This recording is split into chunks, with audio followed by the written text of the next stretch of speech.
Hello everyone. जो आज का जो हमारा टॉपिक रहने वाला है वो बहुत ही इम्पोर्टेंट टॉपिक रहने वाला है। ठीक है, तो अब जो हमारा जो टॉपिक है इसको उम्मीद है कि आप इस वीडियो को स्किप नहीं करेंगे और बहुत ही इम्पोर्टेंट इसमें आपको इन्फॉर्मेशन दूंगा और काफ़ी दो चार एग्जांपल के ज़रिए आपको काफ़ी कुछ समझाने की कोशिश रहेगी और उम्मीद है कि आप इस वीडियो को ज़्यादा से ज़्यादा लोगों के पास शेयर कर सकेंगे और अपना प्यार देने के लिए इसे लाइक ज़रूर करेंगे।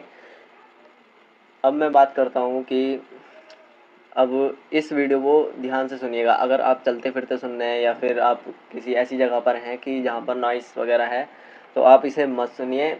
आप इसको तभी सुनिएगा जब आप किसी शांत अपने माहौल में बैठे हों या फिर शांत जगह पर हो, इसे तभी सुनिएगा।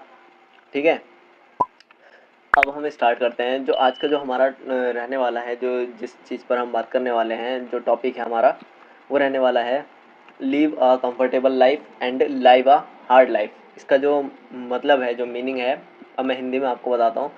इसका मतलब है कि जो आपका कंफर्टेबल जोन है, जो आपका कंफर्ट जोन है, ठीक है, वो आपको त्यागना होगा और जो आपकी जो हार्ड लाइफ है उसको आपको अपना इंटरेस्टेड लाइफ उसे बनाना पड़ेगा। मतलब अपनी छोटी छोटी समस्याओं को, अपनी छोटी छोटी प्रॉब्लम्स को सॉल्व करते हुए चलना होगा और अपने माइंड को एक प्रॉब्लम सॉल्विंग माइंडसेट बनाना होगा। ठीक है, ताकि आपका जो करियर है, जो आपके करियर के बीच में जो समस्याएं आ रही हैं, जिसको लेकर आज के टाइम में कोई छोटी सी समस्या आ जाए तो आप सोचते हो कि यार बहुत ज़्यादा मेरे को परेशानी पड़ रही है, अब मैं क्या करूँ या ऐसा कुछ। तो ऐसा नहीं करना है। अपनी छोटी छोटी समस्याओं को मैं अपना लेके चलता हूँ, एग्जाम्पल के लिए बता रहा हूँ कि जब मुझे किसी समस्या में जब मैं आता हूँ तो मैं उस समस्या को एक पेपर पे या एक कॉपी में लिख लेता हूँ। ठीक है, उसको कोशिश करता हूँ कि उसके दो चार सॉल्यूशन मैं निकालूँ। जैसे हम किसी मैथ के क्वेश्चन को सॉल्व करते हैं और वो क्वेश्चन चार अलग अलग सॉल्यूशन से भी उसका एक आंसर निकल जाता है, तो वैसे ही हम भी एक क्वेश्चन की ज़रा उसे लिखेंगे और उसके जो सॉल्यूशन है वो कोशिश करो कि आप कितनी तरीके से निकाल सकते हो। ठीक है, इसी तरीके से जब आप छोटी छोटी प्रॉब्लम को सॉल्व करोगे और एक टाइम के बाद आप बड़ी बड़ी प्रॉब्लम को सॉल्व करना सीख जाओगे। ठीक है, इन्हीं प्रॉब्लम को सॉल्व करते करते आज थोड़ा सा माइंड मेरा भी इस तरह का हो गया है कि बहुत ज़्यादा अगर प्रॉब्लम ज़्यादा बड़ी होती है तो फिर मैं अपने उन लोगों से, जो अपने से बड़े हैं, मैं उन लोगों को पूछता हूँ। तो आप भी ऐसा किया कीजिए कि जब आपकी ज़्यादा प्रॉब्लम हो जाए, क्योंकि ऐसा है कि अपनी प्रॉब्लम को उस तरीके से सॉल्व करना सीखिए कि आपके माइंड पर ज़्यादा जोर भी ना पड़े। ऐसा है कि जब तक आप अपना माइंडसेट प्रॉब्लम सॉल्विंग माइंडसेट नहीं बनाते हैं, ठीक है, तो होता क्या है कि आपका जो करियर है, क्योंकि क्या होता है कि करियर के बीच में बहुत सारी चीज़ें होती हैं कि आप कभी कुछ करते हैं, कभी कुछ आगे बढ़ने की सोचते हैं, तो उस करियर के बीच में जितनी भी आपकी चीज़ें आती हैं तो उसमें छोटी छोटी समस्याएं ज़रूर आती हैं। छोटी भी आती हैं, बड़ी भी आती हैं। कुछ होती है समस्या कि हम सॉल्व कर लेते हैं तब जब हम छोटी छोटी समस्याओं को सॉल्व करना सीख जाते हैं, लेकिन कुछ समस्याएं होती हैं बड़ी, तो उनको सॉल्व करने के लिए हमें अपने से जो समस्या हमसे नहीं सॉल्व होती तो वो हमें किसी और को हैंडल करनी चाहिए, मतलब उसे देनी चाहिए जो उस समस्या को सॉल्व कर सके। ये नहीं कि हमने उसको दे दिया कि ये भी हमारे जैसा इंसान है तो क्या पता ये भी कर ले, ऐसा नहीं करना है।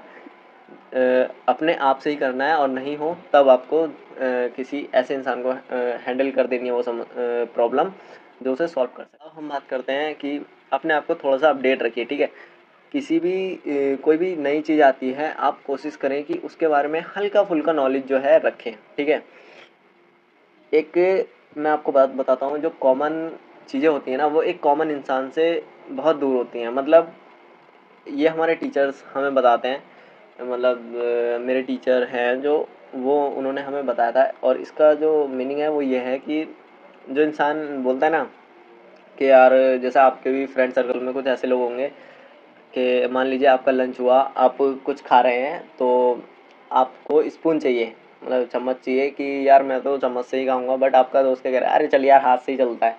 तो इस टाइप के लोग जो है ना, वो ये कॉमन चीज़ है कि हमें वो चीज़ चम्मच से ही खानी चाहिए, बट जो वो है जो कॉमन इंसान होता है वो कुछ इसी टाइप का होता है तो अपनी जो चीज़ें हैं उसको थोड़ा सा इम्प्रूव कीजिए, थोड़ा सा अपडेट हो जाइए, क्योंकि जो आने वाला टाइम है वो आपकी इन्हीं चीज़ों से आपको ज़्यादातर जज करता है, ठीक है। हम बात तो बाद में होती है, बट पहले चीज़ों को करने का तरीका देखा जाता है, और बहुत सारी चीज़ें ऐसी देखी जाती हैं, आपका ड्रेसिंग सेंस देखा जाता है। इसलिए इन चीज़ों में भी आप अपडेट रहिए, क्योंकि देखिए फ़ोन में भी अपडेट आता है, अगर आप अपने आप को अपडेट नहीं करेंगे तो आप तो फ़ोन से भी बदतर हो गए, ठीक है। तो उसको अपने आप को अपडेट करिए। अब मैं बात करता हूँ जो एक चीज़ है जो आपको अपने अंदर एक भावना प्रकट करनी है, क्या? त्याग।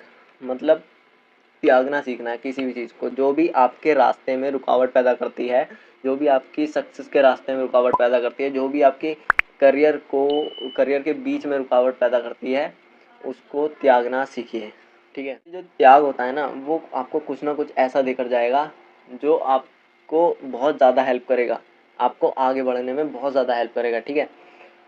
एग्जाम्पल के लिए मैं लेता हूँ, जब राम जी वनवास के लिए जा रहे थे, तो उनके जो पिताजी हैं उन्होंने बोला कि सैनिक वैनिक ले जाओ और रथ वगैरह ले जाओ, अगर वनवास जा ही रहे हो तो। और जब 14 वर्षों का वनवास है, इतना लंबा समय है, तो कैसे होगा?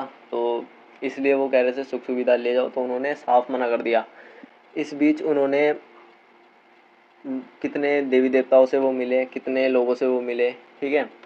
और उसके बाद उसके बाद जब सब कुछ करने के बाद, वो 14 वर्षों के बाद जब अपने अयोध्या वापस लौटे, जब अयोध्या वापस वो लौटे, तो वो भगवान के रूप में लौटे, है ना।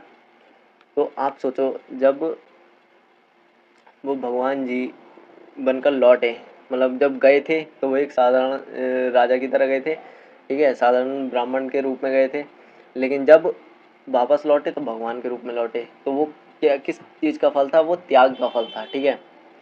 और इसी से ही जुड़ा एक और वैसा मैं आपको बताता हूँ, धार्मिक ही है एग्जाम्पल। क्या है कि जो ब्रह्मा विष्णु महेश, ये तीन देवता जो हैं, आप सोचो, ये खुद कंफर्ट जोन को त्याग कर बैठे हैं, मतलब ये खुद उसमें नहीं है, ये खुद स्वर्ग से दूर है। ये तीनों देवता स्वर्ग में नहीं रहते, वहाँ पर सबसे ज़्यादा कंफर्टेबल जो जगह है कहाँ है? स्वर्ग में ही है। तो ये खुद वहाँ नहीं रहते, मतलब आप देखो, शिव जी वो कैलाश पर रहते हैं, ठीक है, पर्वतों में रहते हैं। और जो विष्णु जी हैं वो खुद नहीं रहते स्वर्ग में, ब्रह्मा जी हैं वो भी स्वर्ग में नहीं रहते। आप सोचो, जब देवता लोग अपने कंफर्ट जोन को त्याग कर बैठे हैं, तो आप अपने कंफर्ट जोन को क्यों नहीं त्याग रहे हो?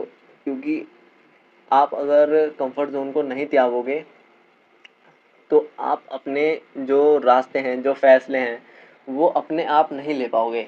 बस सीधी बात ये है, ठीक है क्या कि तीन चीज़ें हैं, ठीक है। अब इस कॉन्सेप्ट को और समझो। तीन चीज़ें हैं, क्या क्या? फर्स्ट आपका energy, second money, third time. क्या है कि ये तीनों आपकी तीन एज होती हैं। कौन कौन सी? एक तो आपकी टीन एज होती है, दूसरी आपकी यंग एज होती है, और एक होती है आपकी ओल्ड एज, ठीक है। जब हम टीन एज में होते हैं तो हमारे पास एनर्जी होती है, फुल एनर्जी होती है, ठीक है। और हमारे पास टाइम भी होता है, बट हमारे पास मनी नहीं होती। लेकिन इस मनी को पूरा करने के लिए कौन है? फैमिली। अभी जिस एज में हूँ, मैं भी तो टीन एज में हूँ, ठीक है, बट यही कॉन्सेप्ट मेरे ऊपर लागू होता है।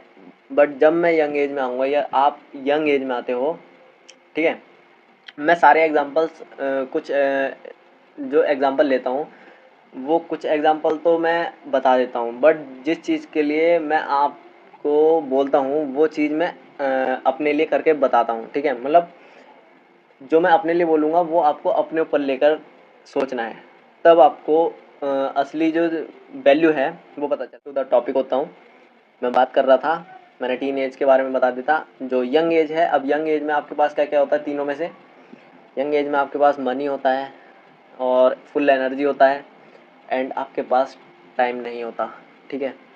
क्योंकि आप यंग एज में इतना व्यस्त हो जाते हो अपने घर परिवार में, अपनी जॉब में, अपने करियर में, ठीक है।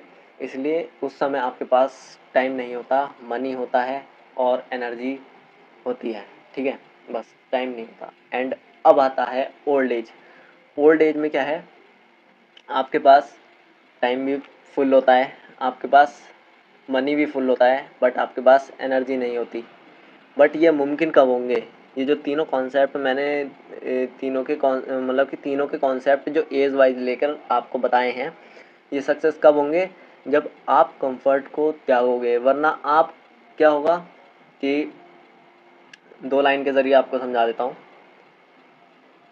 अभी मेहनत बाद में मज़ा, और अभी मज़ा बाद में मेहनत। आपको इन दोनों में से कौन सी लाइन को अप्लाई करना है अपनी लाइफ में, उसके बाद आप इन जो मैंने जो कॉन्सेप्ट बताया इसको अप्लाई करके देखो, तब आपको पता चल जाएगा कि आप उस बुढ़ापे में या उस एज में जाकर मेहनत करना चाहोगे, या अभी से ही मेहनत में लगोगे और उस टाइम पर अपने आप को फ्री रखोगे और इन्जॉय करोगे, है ना। तो इसलिए ही मेहनत करना स्टार्ट कर दो भाई। ज़रूर बताना कि आप इन दोनों लाइन्स में से कौन सी लाइन को अपनी लाइफ में सक्सेस होने के लिए अप्लाई करने वाले हो, ठीक है। और मैं इतना ही कहना चाहूँगा कि अगर वीडियो यार पसंद आई तो वीडियो को प्लीज़ लाइक कीजिएगा और शेयर कीजिएगा अपने दोस्तों के साथ, और कमेंट करके ज़रूर बताना कि आपको इस वीडियो से कुछ सीखने के लिए मिला या नहीं मिला। अगर नहीं मिला तो वो भी आप बताएं कमेंट में कि हमें मज़ा नहीं आया या ऐसा कुछ। और अगर वीडियो में मज़ा आ गया तो यार वीडियो को में कमेंट करके ज़रूर बताना, ठीक है। मिलते हैं नेक्स्ट वीडियो में, आज के लिए इतना ही। Thank you so much.